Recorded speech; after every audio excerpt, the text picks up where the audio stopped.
Good morning, everybody. Welcome to Living Astrology with Janet Hickox.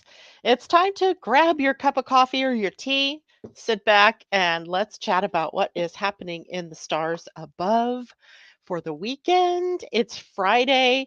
It is so good to be back with all of you. It's been 2 weeks.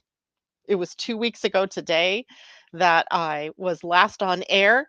And even though I came back from vacation on Wednesday this week, it wasn't a day that I would broadcast. So this is my first opportunity to be with all of you, and it is good to be here. And it's a gorgeous day. It is beautiful here in the Pacific Northwest. I hope it is gorgeous where you are as well. Let's see. Good morning, Tom. Always first in. I love it. Gather your nuts. It's May. Okay. Christine Buckingham, good morning. And Pam Zaruba says, LOL, Tom. Good morning, everyone. Janet, hope you had a fabulous vacation. I did. I have lots to tell you about this vacation of mine. It was too funny. J Lo, hello to you. And I wanted to tell you also that when in the morning when we see treat yourself, I think it is, or treat something. That is a woman named Julie. And Julie texted me this morning to tell me that she's listening, but she can't converse because there's something going on with her Gmail account or email account. So, welcome, Julie. It's good to have you with us this morning as well. Debbie Tippett Tumiel, good morning. Happy Mother's Day, too, to all of you mothers out there. We're going to take a look at the Mother's Day forecast. It's a good day. It'll be a great day, I think. Tom says it's about time that you're back.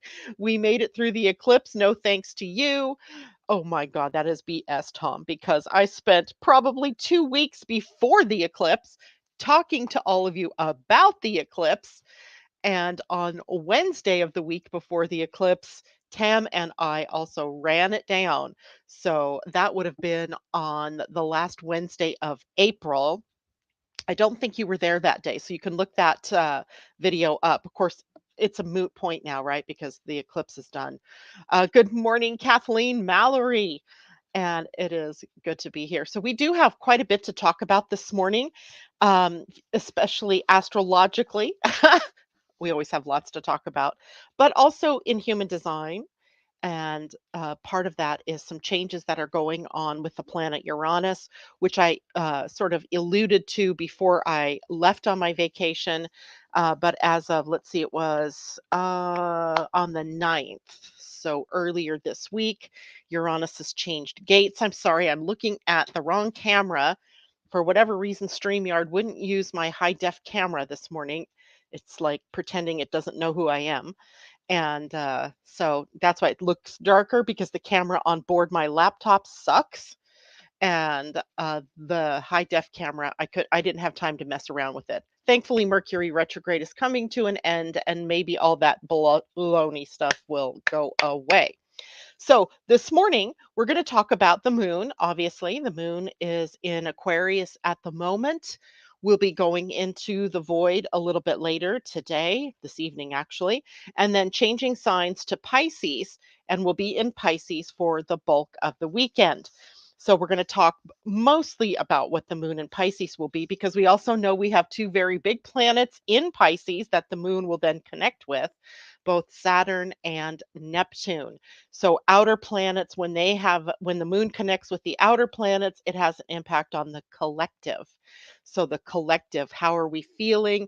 What are we sensing? How are we interacting with one another emotionally? All of those kinds of things start to come up when the moon changes signs. And then I want to talk about the weekend transits. There really isn't much going on tomorrow as far as transits are concerned, but on Saturday or Sunday morning, the planet Mercury finally goes direct at 5 degrees 37 minutes of Taurus. And I want to look at what does that mean for all of us? Because when it was in retrograde, some things might have been coming up around finances and relationships, all Venus ruled things. So, because Taurus is ruled by Venus. So, I want to take a look at that. And an interesting pattern in the sky is being created today by aspects to Mercury retrograde, because he's still in retrograde, and Saturn and Venus. So we'll talk about that. It's called a wedge pattern. And then I also want to talk about something else. What was it? Mm, I think that might be it. But that's a oh, Jupiter going into Taurus next week. This is a next week thing, but I like for you all to be prepared, which is why for most of these big things that are going on, we talk about them for several days to a couple of weeks before they happen. That way you have a chance to really try it on for size and kind of get used to the idea of this changing energy that is coming in. All right, I see more people popping in to say good morning. Elisa, it's great to see you. She said, I'm 41 weeks pregnant. You're going to have a baby any day now, I bet. And hoping to come out and play. I love it. Well, congratulations to you. Maybe she or he will be born on Mother's Day. Wouldn't that be nice? Corey, good morning to you. Kajella, hello. And Sylvester, oh my gosh, it's great to see you out there. And anybody else new? Everybody saying hello to everybody else. So let's dive into what is happening. So today, of course, the moon is in Aquarius. And the moon in Aquarius triggers up our genius, our brilliance, our innovation, our inventiveness, right? We have an emotional sort of connection to things that are new and exciting, the untried, the things that we haven't done yet. Maybe we're feeling a little more adventurous, but as well, in the sign of Aquarius, the moon tends to get a little bit detached emotionally, which is why we're usually more willing to try new things or to do things differently when the moon is in Aquarius. We don't have the emotional connection to doing it the same way, the same time, in the same place that we've always done these things. So it occurs to us, wow, maybe I could do something different, right? Maybe I could step outside of my comfort zone and maybe I could let all of those old beliefs go and I can connect in a different way. So for the last couple of days, the moon has been in Aquarius, and it's kind of funny. I've sort of felt that myself. There's been a lot going on in as I'm starting the creative processes for the summer and into the fall, and I was like, why don't you just do things differently? Hmm. Okay. So there's that, and then of course we get into the void because we're now at the end of that transit of the moon in Aquarius. We're getting to that change over point, and that always brings up a void moon or a void of course. And the void of course moon will start at, I believe it's 8:16 p.m. Pacific time. So think of that as 11 something, 11:16 for those of you on the East Coast, and only lasts until 9:40 p.m. West Coast time again. So very early in the morning for those of you on the East Coast, very late in the evening for us here on the West Coast. The moon will move into the sign of Pisces. And so, I mean, the one thing I always like to say with the moon in Pisces is expect to have weird dreams or expect that your intuition is working overtime, right? So when the moon moves into Pisces, we become more sensitive to emotions, more sensitive to what other people are feeling. So it might be more of a compassionate thing that we're feeling, but we can also tap into our intuition. It becomes something that comes up for us very easily. Compassion and empathy are also hallmarks of the moon in Pisces.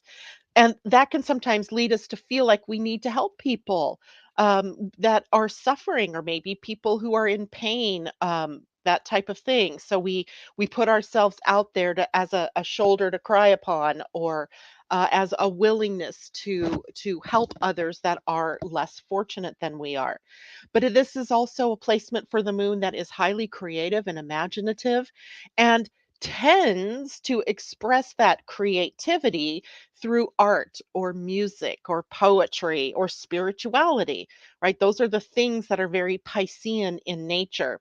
And of course, our psychic abilities, which I always think of as intuitive, but it could be all the clairs, clairvoyance, clairsentience, clair, you name it, right? Can be stronger now. We have this stronger connection to the mystical and to the divine.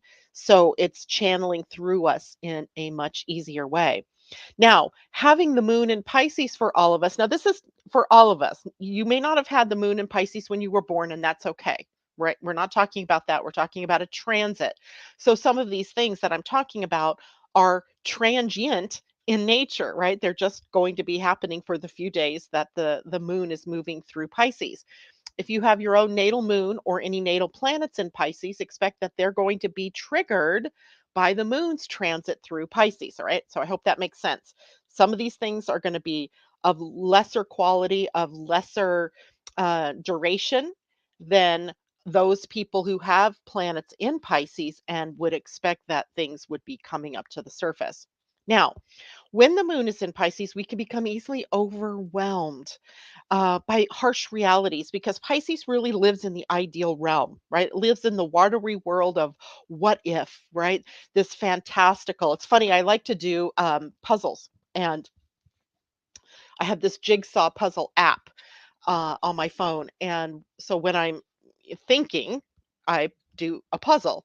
And I found myself the other day thinking, I really want the fantastical kind, right? The unicorns, the ones that are of the mythic qualities. So I can see how that kind of plays in to the planets Neptune and Saturn that are in Pisces, but now also being inspired a bit by the moon's transit through Pisces.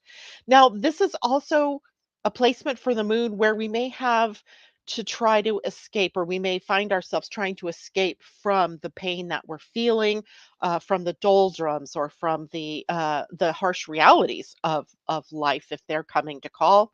And that happens typically by indulging in fantasy or illusions or even addictions. So we have to watch out for that. There's also difficulty for us in setting boundaries during this period of time.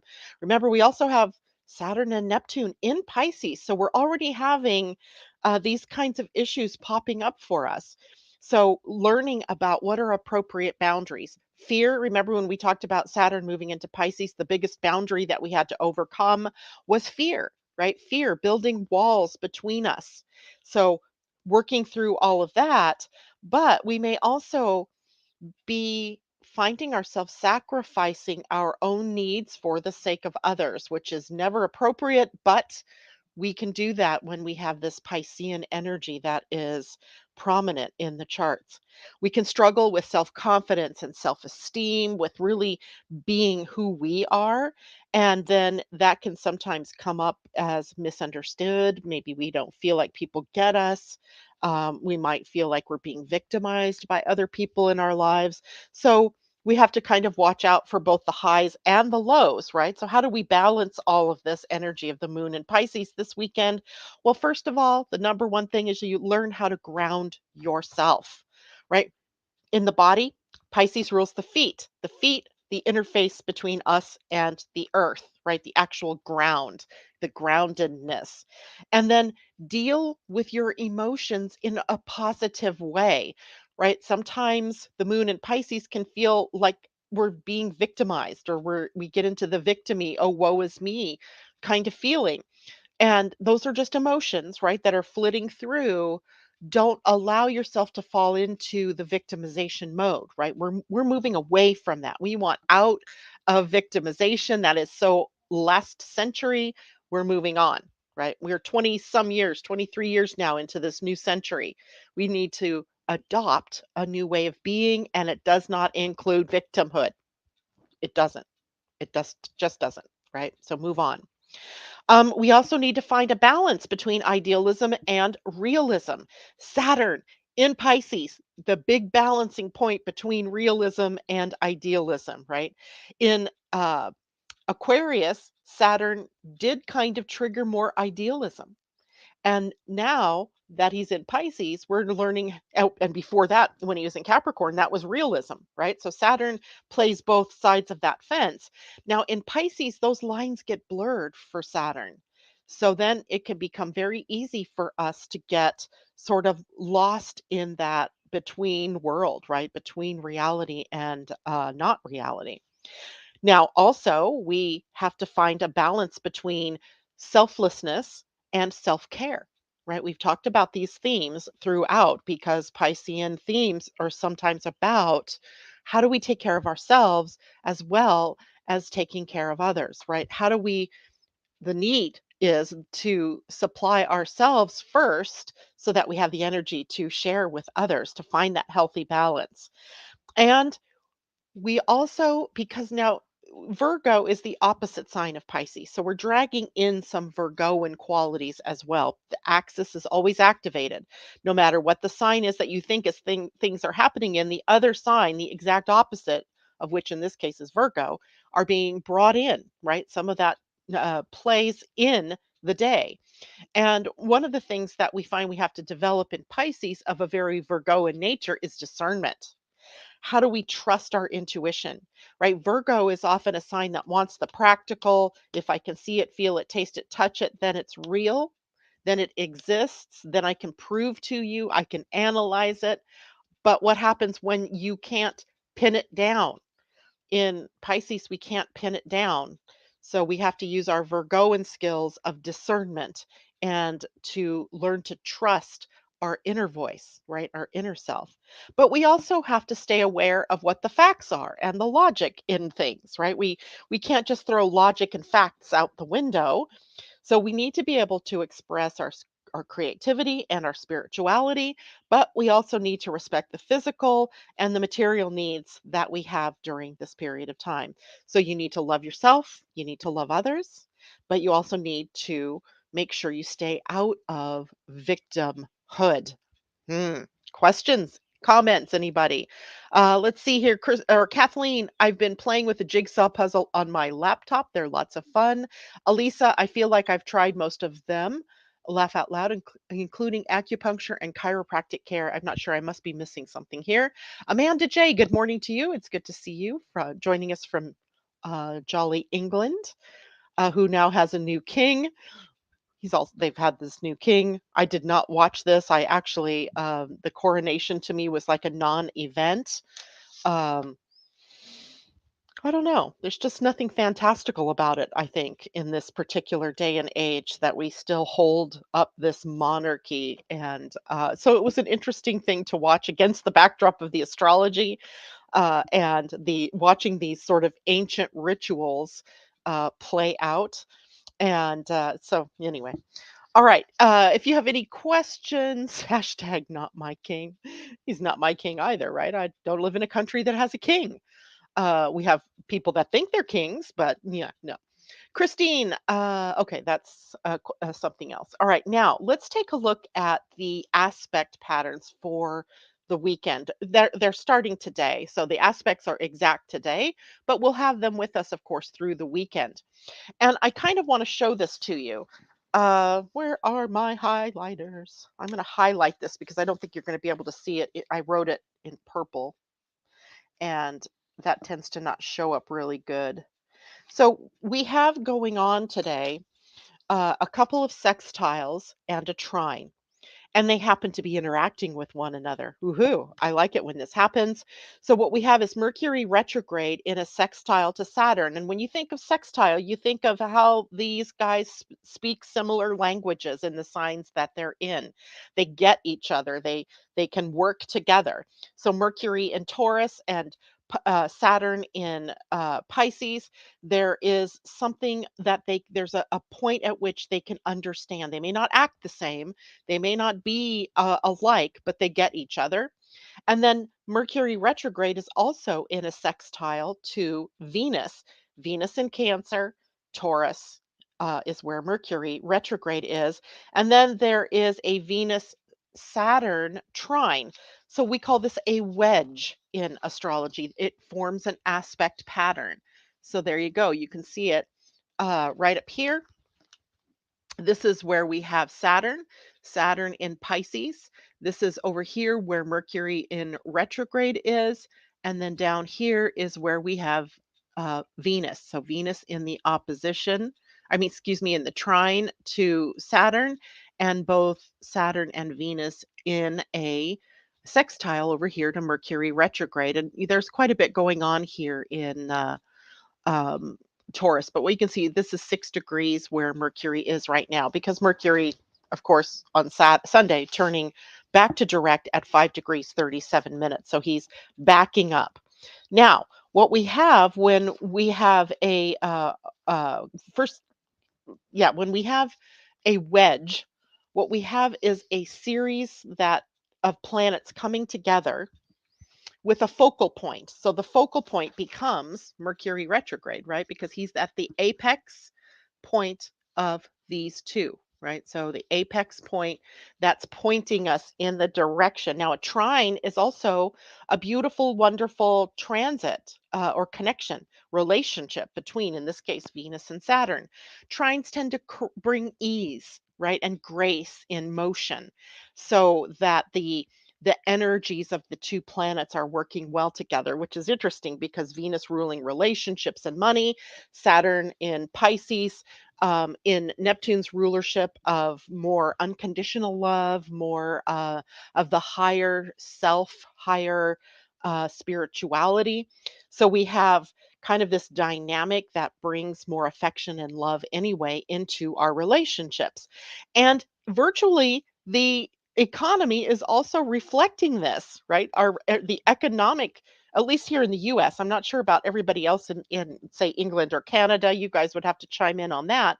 But things are kind of smoothed out at the moment. I don't know that it's going to stay that way.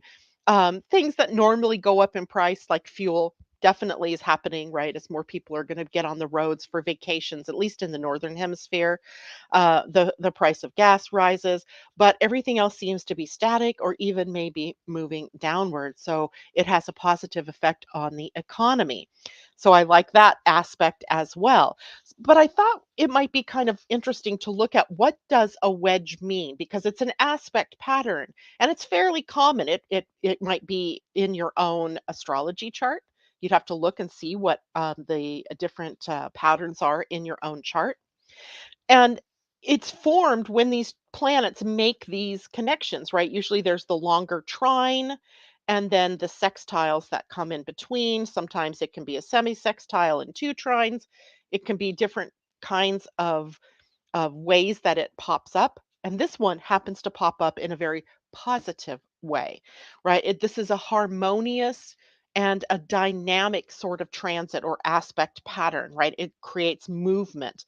And it actually indicates somewhat of a balance between ease and challenge, right? Making it easier to rise to our challenges, between cooperation and individuality, right? How we work together versus how I work on my own, creativity and productivity, right? So creativity, the freedom to be, in that creative space versus productivity, putting the creativity to work.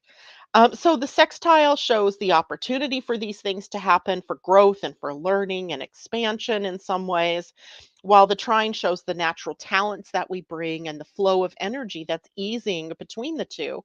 But that apex planet is the one that's the key to unlocking the potential to the whole enchilada, right? And it is Mercury in retrograde. So the Mercury moving direct on Mother's Day, but since this pattern is aspecting today, let's deal with what Mercury in retrograde might have been bringing to us in the sign of Taurus. Now, Mercury remembers the planet of communication, commerce. So sales and the economy are all the workings of the economy are a part of Mercury. And he's been retrograde in Taurus since, what was it, April 21st? Yep, April 21st, he turned retrograde at 15 degrees or so of Taurus.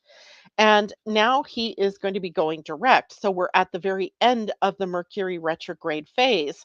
So it's a good time for us then to sort of take a look at what are the things that have been happening in our lives during this Mercury retrograde, that because the retrograde turns everything inward around communications and commerce and our minds and our thinking and belief patterns and what we're learning, how we're learning, all that kind of stuff. And so take a look now at what is it that retrograde has been bringing you over the last couple of weeks, right? 3 weeks or so. And then In Taurus, when we're looking at this, it's about how are we maybe communicating within our relationships, right? Because Mercury is the communication planet. Taurus, ruled by Venus, sometimes is about our most loving relationships, right? Our spouses, our significant others, our children, our other family members. And Taurus, remember, is loyal and faithful.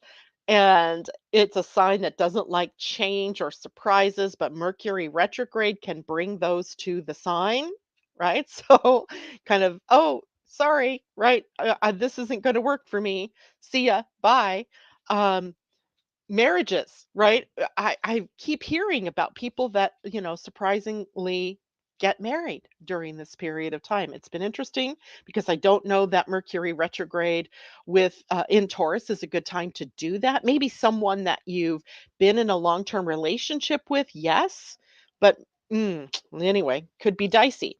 But it is also a time for us to bring up conversations, to be able to speak freely and from depth with people in our lives, to really, speak from the heart in a respectful way, empathetic way, compassionate way, right?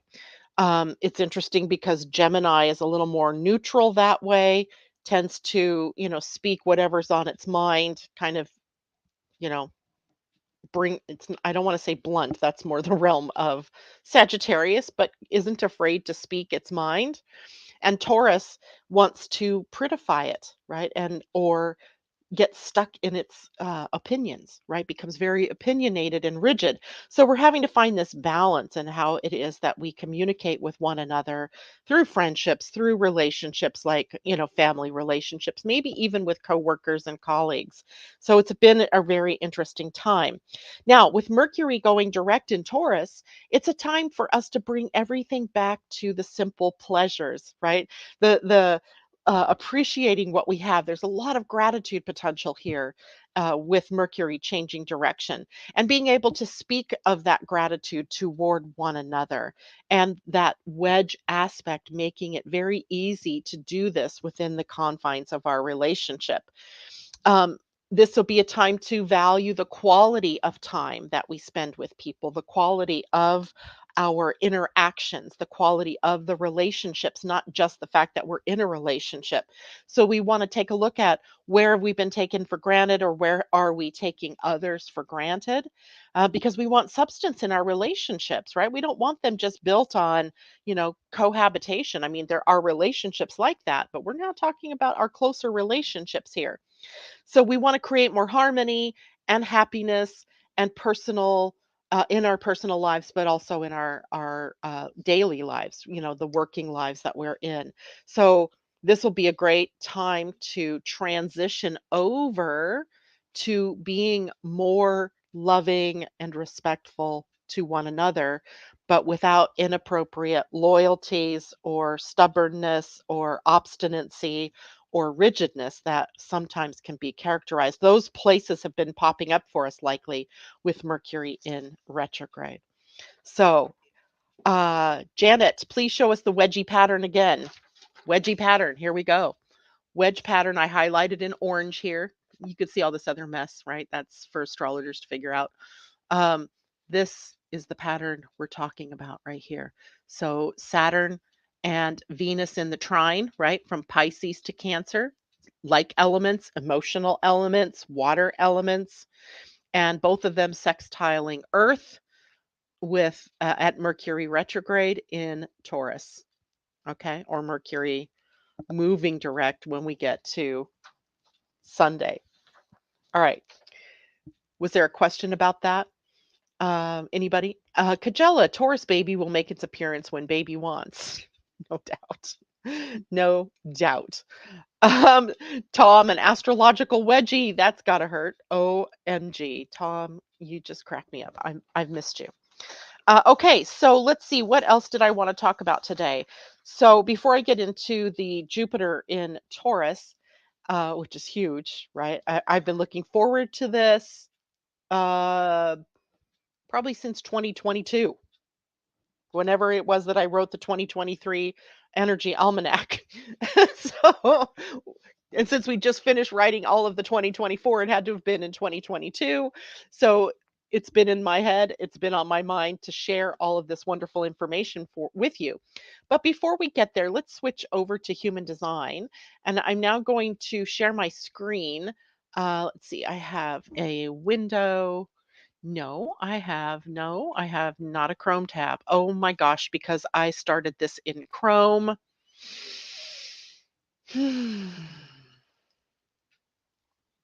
Let me check something very quickly, guys. See how I can do this. I started this broadcast in Chrome rather than Edge, which is what I normally do, because I thought if I changed browsers, I could use my. Now let's see if I can go and share. I thought I could use my right camera that I like, and huh, uh-uh. Well, okay, hold on while I bring it up in a Chrome tab.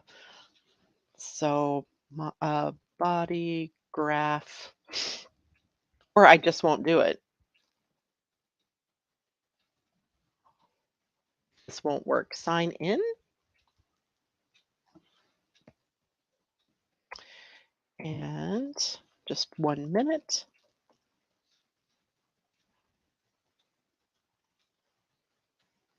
Ha! Yes, save the password so I don't have to do it again. Okay, now. Mhm. Chart presentation. All right, now I'll just have to start it from here and present, share screen. There we go. Now, you guys should be seeing a body graph, an empty one, and I'm going to actually fill it in. Oops, I don't want to fill that one in yet. So here we go. Right now, the planet Uranus has moved into the gate 23 in your human design. Now, Uranus, remember, he's pretty far out there and he spends quite a bit of time at any gate that he goes into. So we've been dealing with Uranus at the gate 2 for a very long time. The gate 2, a gate of allowing, and the gate 2 was up here on the or down here on the identity center, and the energy was moving down toward the sacral, right? The gate 2 allowing was a very receptive, feminine, energetic gate. Now he's up here in the gate 23. So I want you to look at your own human design charts, discover whether or not you have the 23 defined, meaning it's colored in. If you have the gate 23 defined, you're going to see a black line or a red line, and that line can either go all the way up to the 43, like so, like so. There we go. Or it can be not like that and just hanging as it was here just a minute ago, right? Hanging would mean that it's ready to be connected to somebody's energy or a planet's energy that enters into the gate 43. So here's the gate 23. Now, if this gate is a gate that really supports Uranus, and so there's a good relationship between Uranus and the gate 23, because this brings up the energies of innovation and revolutionary ideas that come into the world. And the potential for us all with this energy is to transform somehow the collective consciousness with unique insights or ideas or perspectives that have been not utilized so far on the planet, right? At least not in any strong way. Now, there's also some challenges here. If you look at this, this is a gate that is sitting on the throat center. And the throat center, and again, you'll have to look at your own human design chart to see, is your own throat center open or is it defined? In this case, you're looking at one that would be defined. If your throat center is open, it would be white, right? And even if you have gate 23 hanging on there, you could still have an open throat. That's how it is in my own chart. I have an open throat with gate 23 hanging there. Now, Uranus is the planet of change and freedom and rebellion, and it represents then sitting here. I'm going to bring the color back, the urge to break free from the status quo, from the way that things have always been. And in that breaking free moves out to explore new possibilities. What else is possible, right? So, Uranus in our human design is one of the outer planets that influences our purpose and direction. How are we going to say what it is that we need to say? How are we going to share our gifts and our talents with the world? And it shows us where it is that we are meant to innovate in our own lives and where the life experiment would take place. So that's what Uranus in your own natal chart would look like, your natal human design chart, that is. Now you have this added pressure, perhaps a little bit, to be more innovative and revolutionary and bring those ideas out to the world to share them with people. And by the way, it's not only Uranus that's sitting here. This week happens to have the sun sitting here at the gate 23 as well. So we have the sun's powerful energy of innovation and speaking to the new, and Uranus's revolutionary energy. This is a huge impulse of energy that just, moves through humanity and pushes us to change, pushes us out of that comfort zone that we have, that we've been in. Where have we been lethargic? Where have we been stuck? Where have we been hesitant to move forward? And now we're getting this push to move forward. Now, the gate 23 is actually called the gate of assimilation. And because it's located on the throat center, it is about how we express or manifest this energy.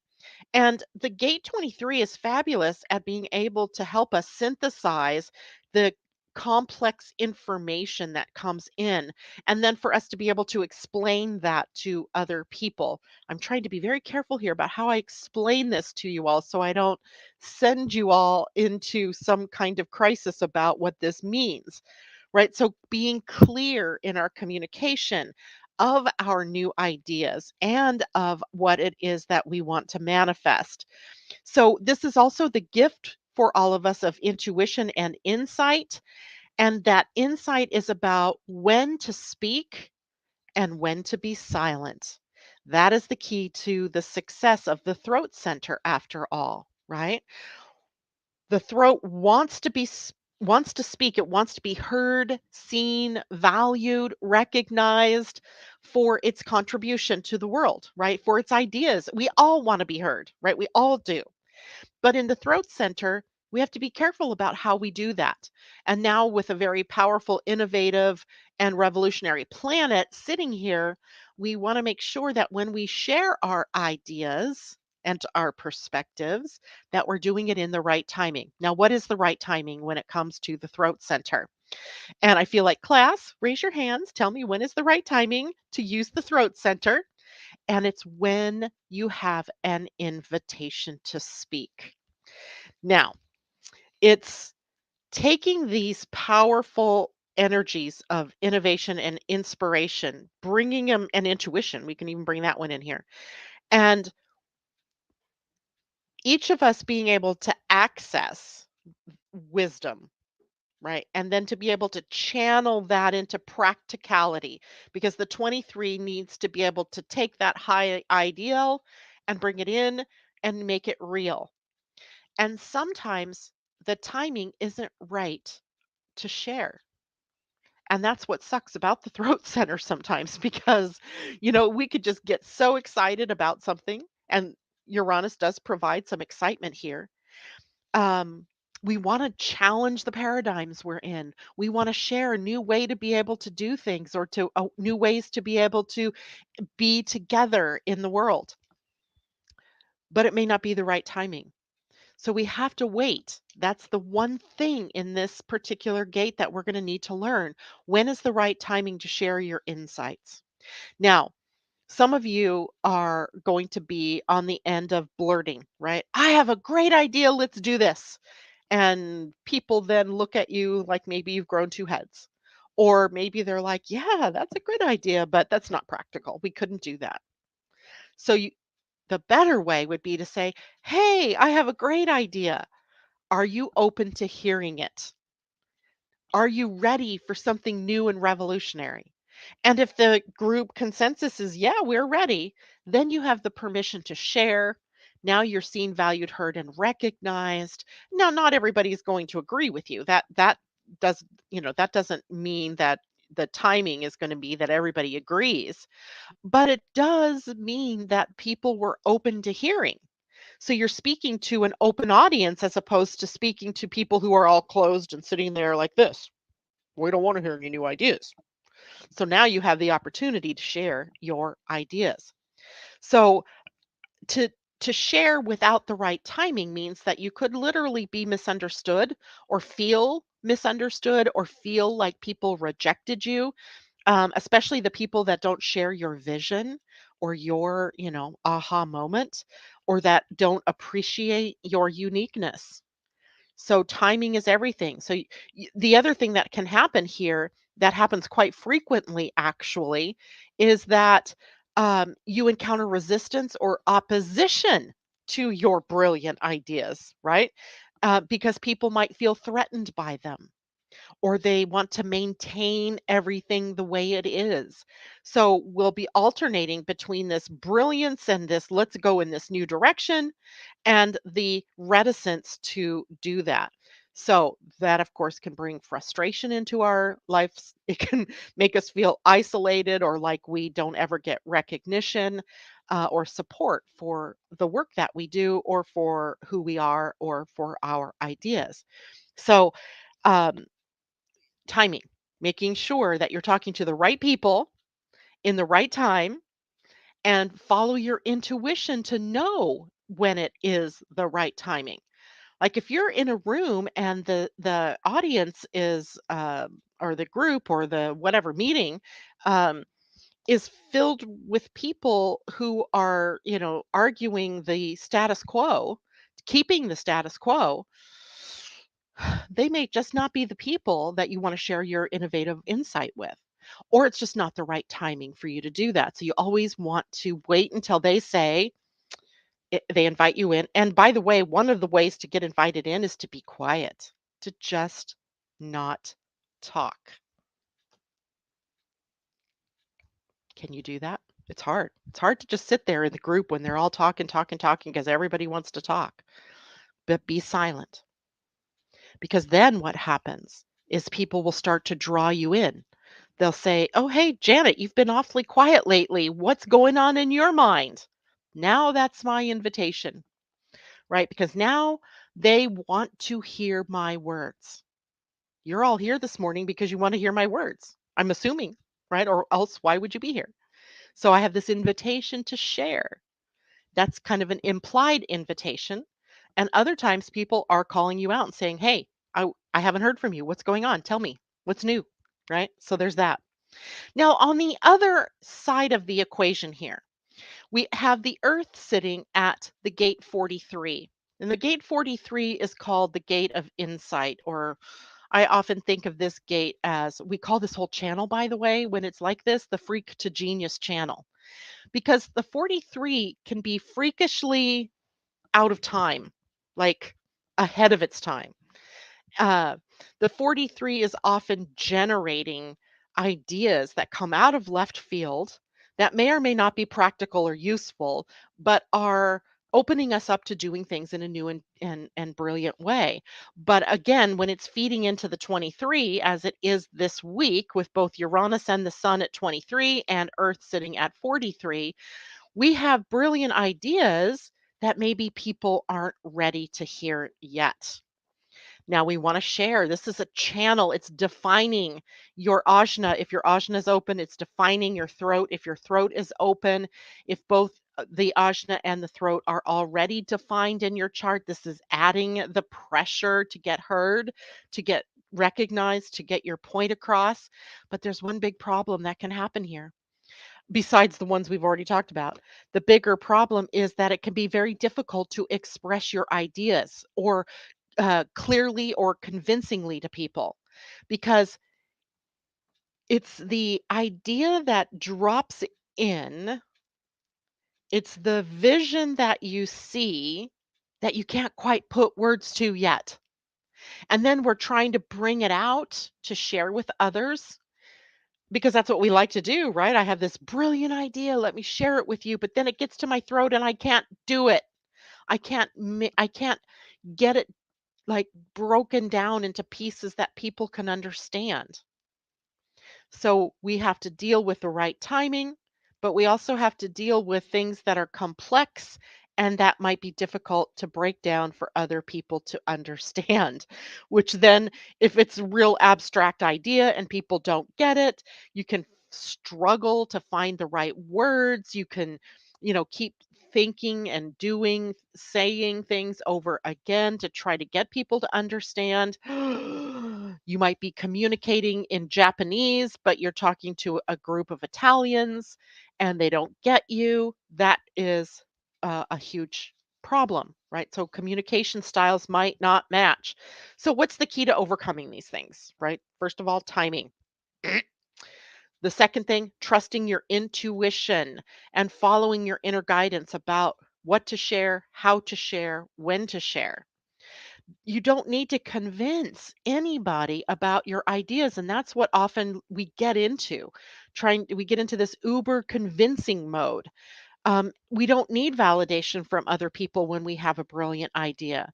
We have to be true to ourselves during this period of time, and then sharing our insights with the right people in the right timing with an invitation. And don't forget that you might just need to experiment in different ways of bringing about your ideas, or different ways of sharing the information. Maybe you're trying to be, like in my show here, I try to be, you're seeing my face and you're hearing my words, but then I like to do this, bring up, charts for you to take a look at so you can visually consume the information as well as hearing it. Okay? So, here we have this unique role for each one of us, right? That's highlighted this week. And by the way, the sun is here until the 15th, and Earth is at 43 until the 15th. Uranus, I didn't check that date. He is here at the gate. Gosh, I haven't even moved my book to May. What the heck? Um, he is at the 23. Hmm, I think maybe through the rest of the year. He is. He's at the 23 all the way through December. So we have time. We have time to be innovative. We have time to bring our unique voice out, bring new light and awareness out to the world that's unique to you. But you're here to inspire change and transformation with your ideas, right? Your way of doing things, not necessarily expressing what everybody else wants to hear. You have to be authentic to yourself and to your purpose. All right, going back to StreamYard here. Questions, comments. Let me take a look here. Um, don't do it. Mercury retrograde will. Oh my gosh, I don't know what I'm going to read here. Okay, so I'm always surprised about what Tom is talking about in the background. Thank you, Kathleen. I missed you all too. And I don't see any questions. Good. So everybody's getting this, right? No questions. Nobody wants to know what it looks like in their chart versus how is it going to behave for them, that kind of thing. Because I'm at the end here. I'm at the end of the things I had to share, and we have a few minutes left over. So I think maybe what I'll do is, first of all, let me see if there were new comments with questions. Debbie says, I do. Um, I do what, Debbie? I am lost here. And you're welcome, Kathleen. Um, show me mine. Show me mine. Is that what you want, Debbie? Show you yours? Let's take a look. Let's see. How am I going to do that here? Neutrinos. Let's do it from there. Because I'm pretty sure I have you there, Deb. That's a good idea to look at a couple of charts to see how this plays out in real world, in the real world, in real life. Okay, Debbie. I'm apologizing. My program is lagging for some reason here this morning. He's in a Mercury retrograde haze. Uh, Tibbets, Tumiel. Wow, you're not in this program. I have not pulled up a human design chart for you recently. What the heck? Let's add you.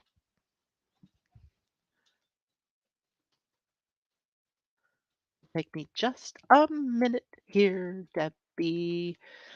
And your birth date is 23 of April. And good God, I don't know what time you were born. Debbie, can you just put that out there really quick? I know where you were born. So while I'm waiting for that information, okay, go back to time. Uh, Debbie, what time are you born? 9:17 p.m. Awesome possum. I knew it was 9 something. So 9 is 21. All right. Now, Debbie, you already have the whole channel. You already have that whole channel defined. So let me see if I can share this now with everybody. Share screen. It's a window. There we go. Perfect. Okay, Debbie, you should be seeing your chart now. So Debbie already has the ajna and the throat defined by the 4323. So this is adding energy here for you. But let's take a look at the planets that define it for you. Okay, that's always going to be an interesting thought too. It is Mars that is defining your gate 43 of insight, right? And Mars here is a planet, it's an inner planet. And in human design, it is a process of our maturing, if you will, to be able to express our thoughts and ideas without without being blunt. Ugh.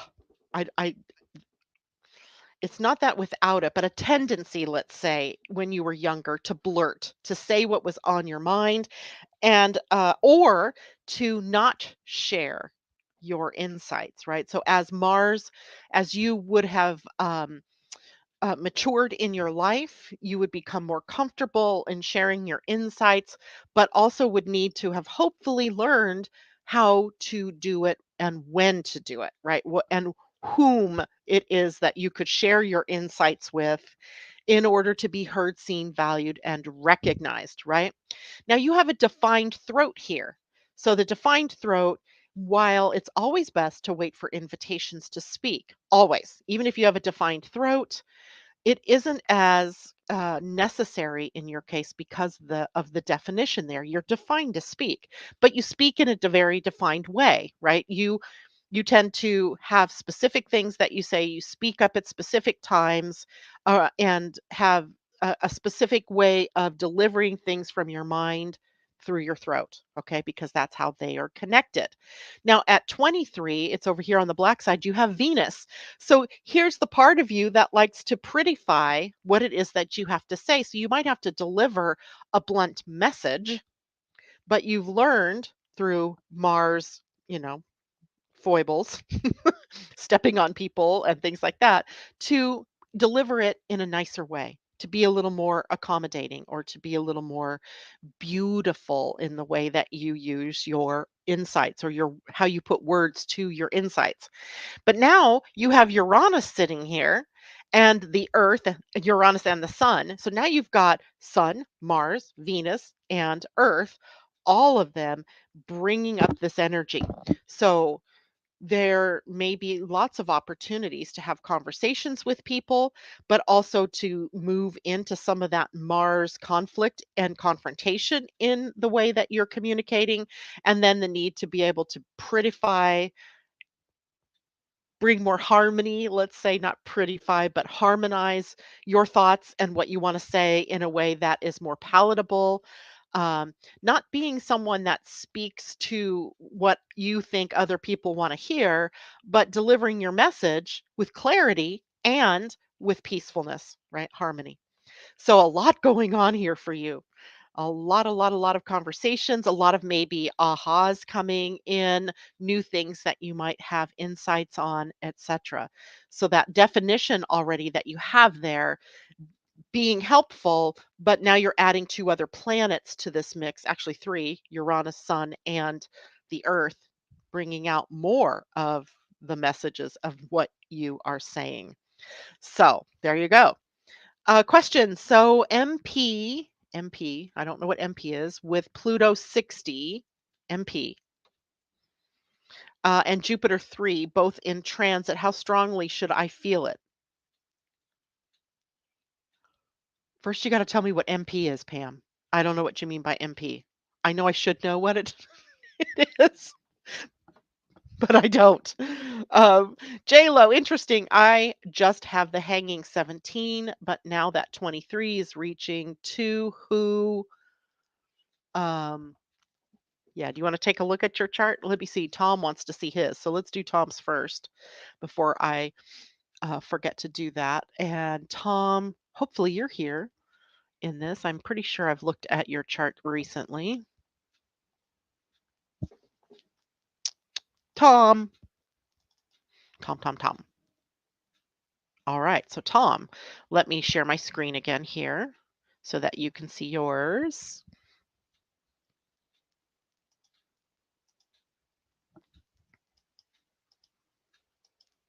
Alright, there's Tom's. So Tom has an open 43 and an open 23. So the whole channel is open, but now defined, Tom, because Uranus is already sitting here and Earth right now sitting here. So you have now a defined throat. Now it's interesting here because you have now the head, ajna, throat all coming together. So you may be, maybe you're even feeling like you're being inspired with ideas coming up from on high from the outer limits coming in and then sharing them, feel that you feel like sharing them with other people. And sometimes this can happen very easily for you when this is happening because you're already a Gemini, you have a very activated mind, and your idea is finding place, right, with voice. The only thing that you're gonna have to be very careful of, because you already have a tendency to talk, right? That you talk a lot. And I don't mean that in a bad way. It's just that you have this open throat center. So we already know that there's a tendency to speak all the time, right? So now with it defined, you're going to need to be careful that of the message that you're delivering when you talk, right? Other times it's just maybe chit chat, or we're going back and forth through different qualities of things that we are talking about. But now you're going to have to be very careful because there is a bigger chance that you could be misunderstood, or that you get frustrated because you can't find the words to express what it is that you really want to say. So being very careful now to speak with that invitation, right? To be able to know that the people that you want to share your insights with are going to get you, right? They're going to understand. They're not going to look at you like you have two heads or three heads, right? So being careful, because that's new energy that's being brought in. So you might feel very excited about ideas right now and definitely want to share those ideas, but make sure it's with the right audience and make sure you have clarity around it before you go out there and speak it. All right, Pam, mental projector. I knew I should know what that meant. So, mental projector with Pluto at 60. Everybody has Pluto at 60, right? Right now, Pluto is there for everyone. And what was it? And Jupiter at 3, both in transit. How strongly should I feel it? Well, remember Pluto at the gate 60. Gate 60 wants to conserve. It wants to be able to put things, especially energetically, it wants to limit, right? Not limit as in a way like you're not allowed to play. That's not it.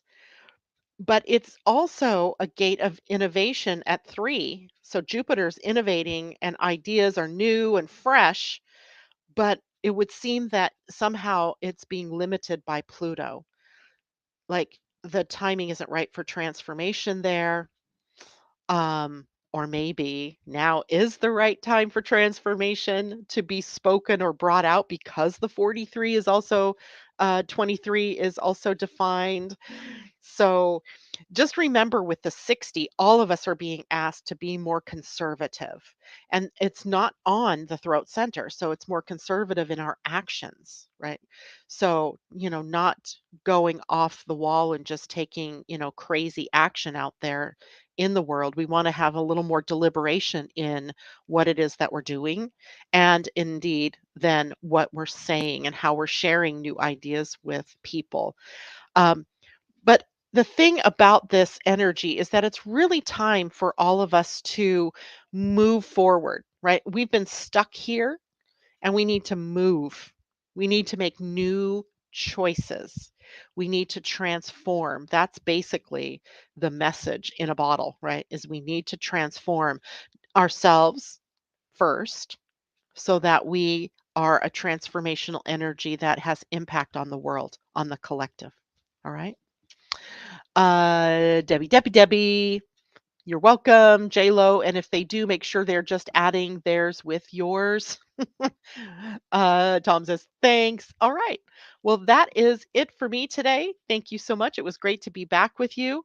Let's see. Up next week, we have, of course, Jupiter moving into Taurus. We have several transits going on next week that are of interest. The new moon is next week. And Mars will move into Leo next week. So it should be a fun week.